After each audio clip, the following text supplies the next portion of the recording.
धूप तेज थी। सूखी जमीन पर पत्तों की चरमराहट सुनाई दे रही थी। दादी धीरे धीरे जंगल के रास्ते पर चल रही थीं। उनके हाथ में एक छोटी सी टोकरी थी जिसमें रोटियां और गुड़ रखा था। अचानक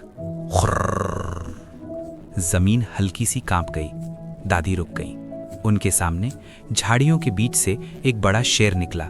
उसका शरीर धूल से भरा था, सांस तेज चल रही थी और उसकी दहाड़ में गुस्से से ज्यादा दर्द था। दादी डरकर पीछे नहीं हटी। उन्होंने शेर की आंखों में देखा।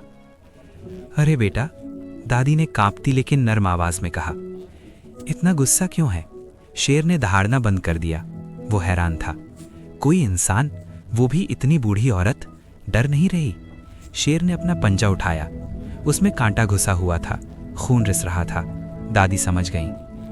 ओह, चोट लगी है। उन्होंने टोकरी जमीन पर रखी। धीरे धीरे पास आईं। शेर गुर्राया नहीं, बस चुपचाप बैठ गया। दादी ने कांटा निकाला, अपने आंचल से खून पोंछा और रोटी का एक टुकड़ा आगे बढ़ाया। खाली पेट दर्द ज्यादा होता है, दादी बोली। शेर ने पहले सूंघा, फिर धीरे धीरे रोटी खा ली। यहीं से एक अनोखी दोस्ती शुरू हुई। अगले दिन भी दादी आईं, फिर उसके अगले दिन भी। हर बार शेर वहीं होता। दादी उसे बातें सुनाती, पुराने जमाने की, अपने बचपन की, बारिश की और उन बच्चों की जो अब शहर चले गए थे। शेर चुपचाप सुनता। धीरे धीरे उसका गुस्सा कम होने लगा।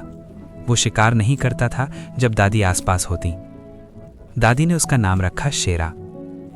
शेरा बेटा, दादी हंसकर कहती, तू तो बड़ा अच्छा है, बस दुनिया ने तुझे डरावना समझ लिया। शेरा अपनी पूंछ हिलाता। एक दिन कुछ बच्चे लकड़ी लेने जंगल आए। जैसे ही उन्होंने शेर को देखा, चीख पड़े, भागो शेर! दादी बीच में आ गईं। कोई नहीं भागेगा। उनकी आवाज सख्त थी। बच्चे रुक गए।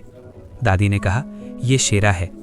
ये तब तक किसी को नहीं छुएगा जब तक कोई इसे सताए नहीं। बच्चों को यकीन नहीं हुआ। दादी ने शेरा के पास बैठकर उसके सिर पर हाथ रखा। शेर शांत बैठा रहा। बच्चों की आंखें फैल गईं। दर्द धीरे धीरे हैरानी में बदल गया। एक शाम आसमान काला हो गया। तेज बारिश शुरू हुई। जंगल में बाढ़ आ गई। दादी रास्ते में फंस गईं। पैर फिसल गया। वो गिर पड़ी। उनकी टोकरी दूर बह गई। दादी उठ नहीं पा रही थी। अंधेरा घना हो रहा था। तभी झाड़ियों से आवाज आई, शेरा! वो पूरी ताकत से दौड़ा। दादी को देखा और बिना देर किए अपनी पीठ उनके सामने कर दी। दादी समझ गईं। उन्होंने कांपते हाथों से शेर की पीठ पकड़ी। शेरा उन्हें ऊंची जगह तक ले गया। पूरी रात वो दादी के पास बैठा रहा। बारिश थमी। दादी की आंखों में आंसू थे। आज तूने मेरी जान बचाई बेटा, उन्होंने कहा। अगले दिन गांव वालों को पता चला कि जंगल में शेर है। डर फैल गया। लोग लाठियां लेकर जंगल की ओर चल पड़े। दादी रास्ते में खड़ी हो गईं। किसी ने शेर को छुआ तो पहले मुझे पार करना होगा। लोग रुक गए। दादी ने सबको सच बताया, चोट, दोस्ती, मदद। कुछ लोग शर्मिंदा हुए, कुछ अभी भी डरे हुए थे। तभी शेरा खुद सामने आया। वो शांत था, न दहाड़ न गुस्सा, बस आंखों में भरोसा। गांव वालों ने लाठियां नीचे रख दी।